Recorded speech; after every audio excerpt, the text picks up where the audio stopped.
थे दुनिया में कि दूसरे देश के लोग प्रभावित हुए और प्रभावित होकर के लोगों ने बुद्धिज्म को अपनाया।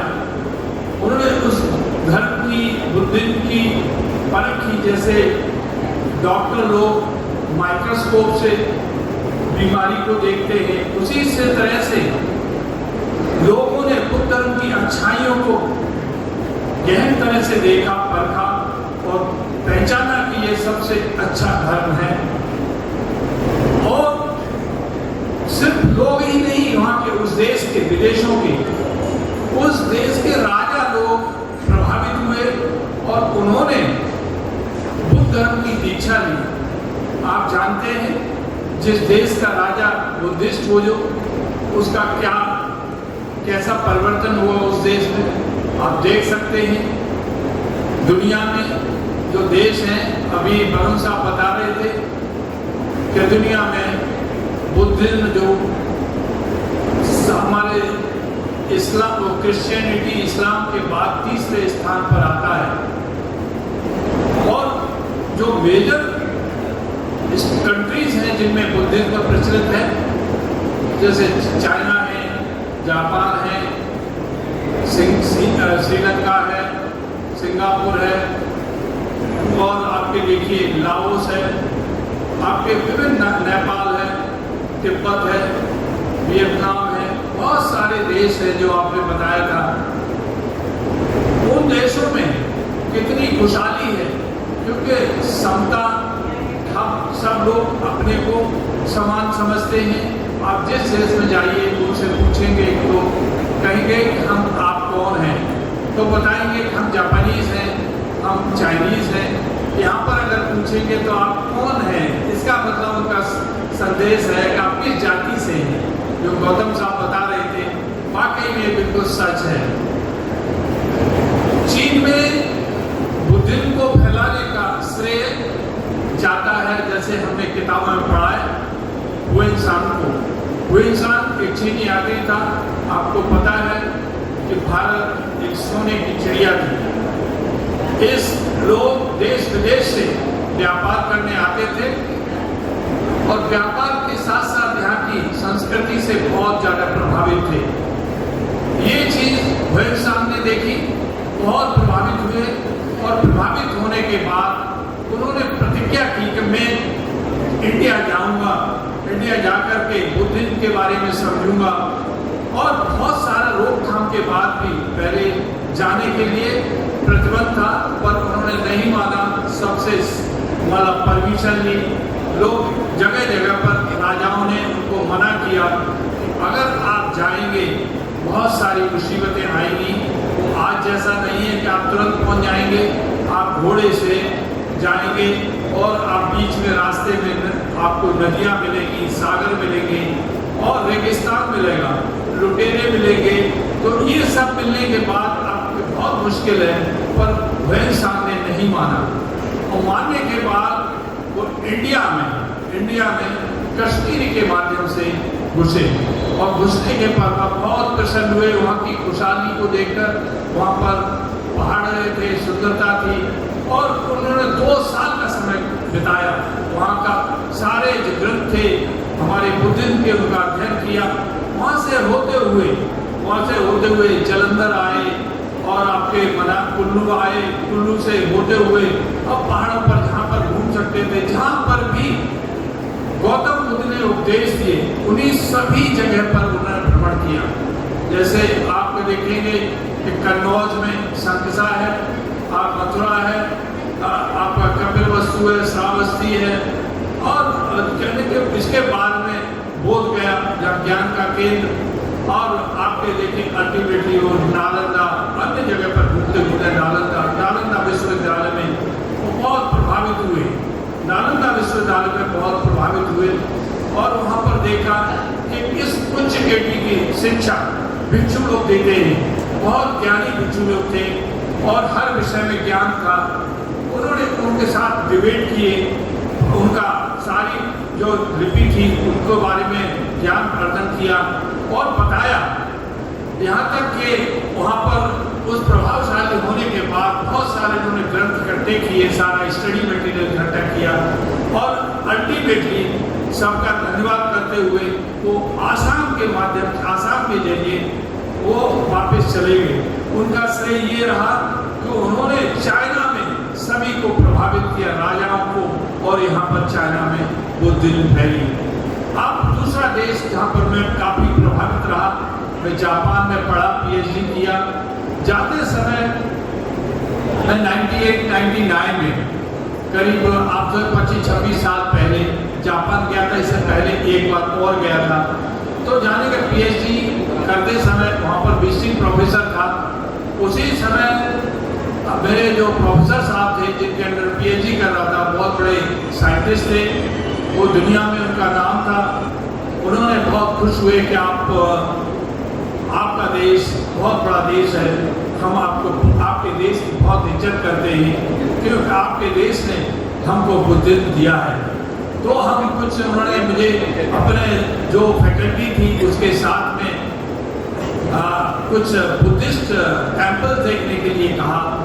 तो सबसे पहले मैं नारा में एक तोदे जी का, लकड़ी का सबसे बड़ा दुनिया का टेम्पल है तोदे जी का टेम्पल, और वो विश्व में प्रसिद्ध है तोदे जी का टेम्पल। तो मैं देख करके हैरान हो गया कि इतना बड़ा मंदिर और लकड़ी का बना हुआ। तो पहुंचते ही वहाँ पर कई एकड़ में बना हुआ है। देखते हैं कि उसमें पहुंचने के जैसे पहुंचे थे तो हमारा अप्रोच रोड है, जैसा आपकी मेन रोड है, तो वहाँ से 3 तरह के पत्थरों के माध्यम से अंदर जाते हैं, 3 तरह के माध्यम पे। तो मैंने देखा, मैंने पूछा, ये तो पत्थर है, ये बहुत दो तरफ के पत्थर है, तो बहुत सुंदर है, बीच में पत्थर अच्छे नहीं है, ये क्या? आपको जापान एक सुंदर देश है और यहाँ पर बहुत हाई टेक्नोलॉजी है, फिर भी आपने ये पत्थर कैसे इतने बीच में गंदा सा लगाया है? तो उन्होंने बताया कि ये हमारा एक साइड का पत्थर जो मेन रोड से टेम्पल जाने के लिए वो चाइना से आया है, क्योंकि चाइना ने हमें बुद्धिज्म लाने में मदद की। दूसरा तरफ का जो स्टोन से पत्थर थे वो कोरिया से आए, वो भी बहुत सुंदर पत्थर थे। फिर मैंने कहा बीच के ये क्या है कि ये पत्थर हमारे इंडिया से आए हैं, फिर इंडिया के हमारा धर्म दिया है, जो सेंट्रल पार्ट है वो वहीं से ओरिजिन हुआ है, तो ये आपके पत्थर आए हुए हैं। तो इस तरह से मैं प्रभावित हुआ। वहाँ पर वो जो गौतम बुद्ध का मुकुट था उस पर मॉन्क जो सफाई करते थे, मैं देखकर जैसे उतना बड़ा मतलब टेम्पल जिसमें भिक्षु लोग ऐसे चिड़िया की तरह दिखाई देते थे, चिड़िया छोटे छोटे। में ये बताइए कितना ऊंचा मंदिर टेम्पल बनाया हुआ है। दूसरा कहना चाहिए वहाँ पर लाट थी, उसमें अशोका की लाट थी, गौतम बुद्ध के सारे संदेश लिखे हुए थे, और रियल सेंस में जैसे हमारे गौतम जी ने बताया कि जैसे मैसेज मिलते हैं ना, नमो बुद्धाय, जय भीम, इससे हम महसूस करते हैं कि वाकई में बहुत बड़े बुद्धिस्ट हैं। मैंने जापान में महसूस किया कि रियली जापानी लोग बुद्धिज्म को अपने दिनचर्या में अपनाते हैं और जन्म से लेकर आखिर तक, शादी ब्याह आखिर तक उसको फॉलो करते हैं। जैसे आप देखेंगे, आप उनसे मिलेंगे, आप उनसे कहेंगे गुड मॉर्निंग, वायो गुजाई मास, वो आपसे कितने झुककर के बात करेंगे। ये वो उन्होंने ये कल्चर सीखी है, उनके भरी हुई है बुद्धिज्म में। किसी तरह की हिंसावादी नहीं होना चाहिए, अहिंसावादी होना चाहिए, रेस्पेक्ट पे करना चाहिए, और वो जो अगर आप उनसे टच भी हो जाएंगे तो वो माफी मांगेंगे। आप अपने यहीं से मेट्रो में जाइए, एक दूसरे बगल में बैठेंगे, धक्के मारेंगे, गाने सुनाएंगे। मैंने ऐसा कभी नहीं देखा जापानीज में। वो हमेशा कहते हैं कि हम बुद्धिस्ट हैं, हम किसी को तंग नहीं करना चाहते। हम बैठेंगे तो हमारे बातचीत करेंगे तो हमारे पड़ोस वाले को कोई दिक्कत नहीं होनी चाहिए। तो रियल सेंस में जिसको बुद्धिज्म कहते हैं वो डे टू डे में अपनाते हैं, और ऊपर से नीचे सभी जो स्कूल हैं, कॉलेजेस हैं, सभी में ये पाठ पढ़ाया जाता है। अब आप जो गौतम साहब ने कहा कि बुद्धिज्म हमारे देश में क्यों नहीं अपना पाएगा। हमने देखा, आप देखो थाईलैंड में देखिए सोने के गौतम बुद्ध की स्टैच्यू मिलेगी, बहुत भारी बिग स्टैच्यू मैंने देखी है, और बड़े मतलब अच्छी तरह से रेस्पेक्टफुली श्रीलंका देखिए। अब आप देखिए अपने यहाँ हम क्यों नहीं सफल हो पा रहे, तो इसके लिए बहुत सारे कारण हैं। क्यों हमारी सब जगह जाति घुसी पड़ी है। एक तरफ हम अम्बेडकराइट हैं, दूसरी तरफ हम जो है उसके बुद्धिज्म को नहीं फॉलो करेंगे। हम एक दूसरे में अपने भाई में बुद्धिज्म में कोई जाति बिरादरी नहीं होती है। अब उनसे पूछिए, जय भीम करेंगे और नमो बुद्धाय करेंगे और जाति से संबंध रखेंगे, जो ये बहुत गहरी बीमारी है। और इसी कारण बाबा साहब चाहते थे कि हम आदर्श बुद्धिज्म लाएं, और इसी के जब बाबा साहब इस देश में इतनी अपमान होता रहा लोगों का, उनको अपमानित किया गया, गुलाम बनाया गया, और जगह जगह पर उनकी जो पीड़ित किया गया, आप देखेंगे कि इसी के कारण देश गुलाम हुआ, मुगलों का गुलाम हुआ, देश अंग्रेजों का गुलाम हुआ। और इसके बाद अंग्रेजों ने कुछ रास्ते खोले, क्योंकि पढ़ने लिखने का अधिकार नहीं था, अंग्रेजों ने रास्ते खोले। इसके बाद हमारे महापुरुष जिन्होंने संघर्ष किया है, इस कहना चाहिए कुरीतियों के खिलाफ हमारे बहुत सारे महापुरुषों ने संघर्ष किया है। उन्होंने संघर्ष के, आप ये देखिए कि बाबा साहब बचपन से ही पढ़े, और जैसे ज्योतिबा फुले के साथ अपमान हुआ, उनके जा रहे थे, शादी से निकाल दिया, और पढ़ने लिखने के बाद बहुत विद्वान थे पढ़ने में, और इसी तरह बाबा साहब को जगह जगह पर अपमान सहना पड़ा। वो इससे बहुत ज़्यादा पीड़ित थे, और दुनिया में विश्व का सबसे महान विज्ञान, महान जो कहना चाहिए पढ़ा लिखा बाबा साहब होते हुए उन्होंने सारी विश्व की सारी डिग्रियाँ, PhD, DSD, LLD होते हुए अपने समाज को देखिए अपना सारा जीवन कुर्बान किया, समाज जीवन कुर्बान किया। उस कुर्बानी से माध्यम से संविधान बनाया, अधिकार दिया, हमको पहले आज़ादी मिली है। बहुत सारे देश हैं जैसे अमेरिका है, हमारे 10 साल के बाद, कुछ बाद में आज़ादी मिली है, और हम एक अभी भी इन कुरीतियों में पड़े हुए हैं। तो आप जब राजा बुद्धिस्ट बनता है, उसका अलग ही संदेश जाता है। जैसे आपने देखा होगा, राजा हो या प्रदेश का मुखिया हो, उससे असर पड़ता है।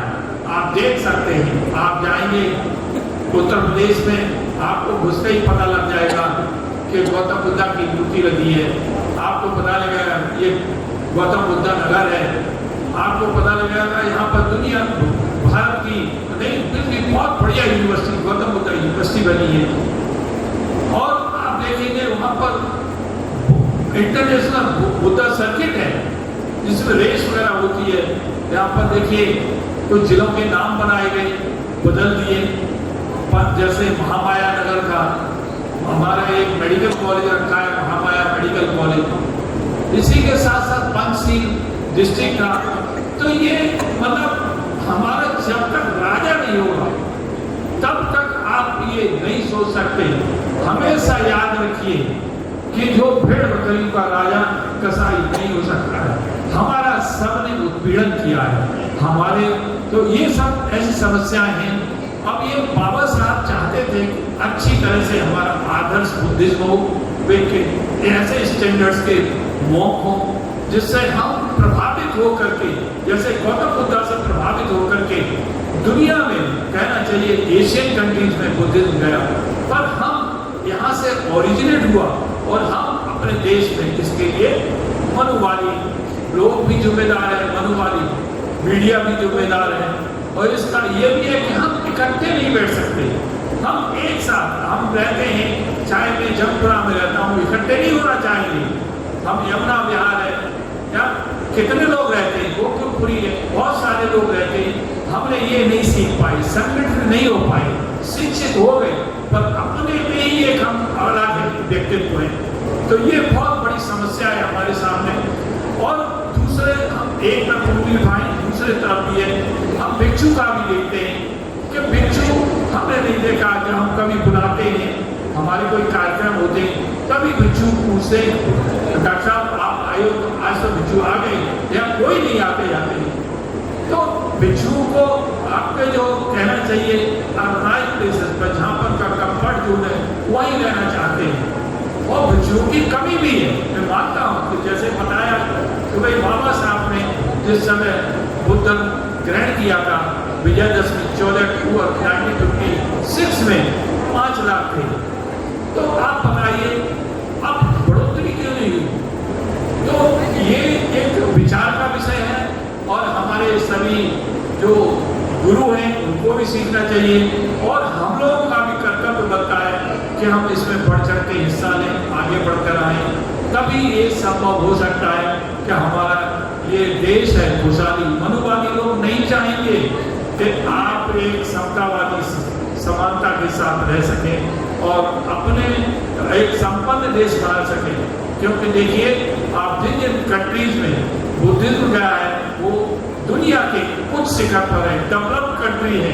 जापान को देखिए, चाइना को देखिए और बहुत सारे, थाईलैंड को देखिए, सिंगापुर को, मतलब अपने तरह से हर तरह से खुशहाली है, शांति है, समता के साथ रहते हैं और न्यायप्रिय है। तो ये सब बहुत जरूरी है। तो हमको भी अपनी तरफ से सुधार करना चाहिए और दूसरे जो सुधार है हमारे गुरुओं को भी सुधार करना चाहिए। और इसमें चिंतन का सब विषय है, ये चिंतन का विषय है, तभी ये संपन्न हो सकता है कि हम जो लक्ष्य प्राप्त करना चाहते हैं प्राप्त कर सकते हैं। कोई मुश्किल लक्ष्य नहीं है, पर हम छोटे छोटे अपने स्वार्थों में बिजी रहते हैं। हमको बड़ी चीज़ पाने के लिए तो छोटी छोटी चीज़ों को त्यागना पड़ेगा, मेहनत करनी पड़ेगी। तो इन्हीं शब्दों के साथ मैं ये कहना चाहता हूँ, जब तक हम संगठित नहीं होंगे और हम एजुकेट नहीं होंगे, संगठित नहीं होंगे, एजुकेट नहीं करेंगे, तब तक ये संभव नहीं है। तो हम सब लोगों को मिलकर के संगठित होना चाहिए, शिक्षित होना चाहिए और संघर्ष करना चाहिए।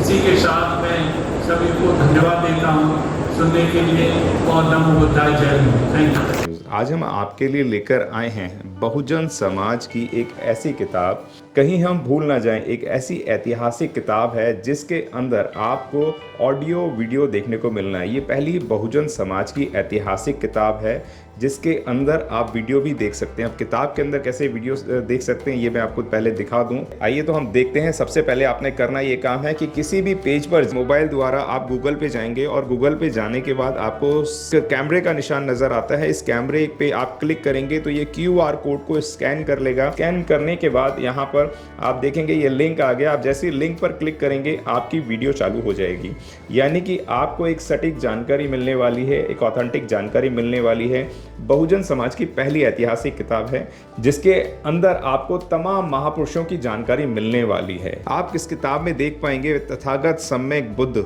जिनकी पूरी जीवनी आपको मिलने वाली है, महान सम्राट अशोक जिनका जीवनी आपको इसके अंदर पूरी मिलने वाली है, संत कबीर दास, संत शिरोमणि गुरु रविदास, सम्राट मीर भोज जिन्होंने इतिहास रचने का काम किया, गुरु घासीदास बाबा, वीरांगना झलकारी बाई, वीरांगना उदा देवी पासी, नागेली वीरांगना की कहानी, एकलव्य जिसका अंगूठा काट लिया था धोखे से, चोखा मेला हरिचंद ठाकुर, ज्ञानदीप छत्रपति शाहूजी महाराज, बिरसा मुंडा, ज्योतिबा फूले, माता सावित्रीबाई फूले, फातिमा शेख, EV रामास्वामी, स्वामी अच्युतानंद, बाबा साहब डॉक्टर BR अम्बेडकर जिनका मूल ग्रंथ आपको इसमें छोटी सी किताब में मिलने वाला है। आप ऑडियो भी देख सकते हैं, वीडियो भी देख सकते हैं।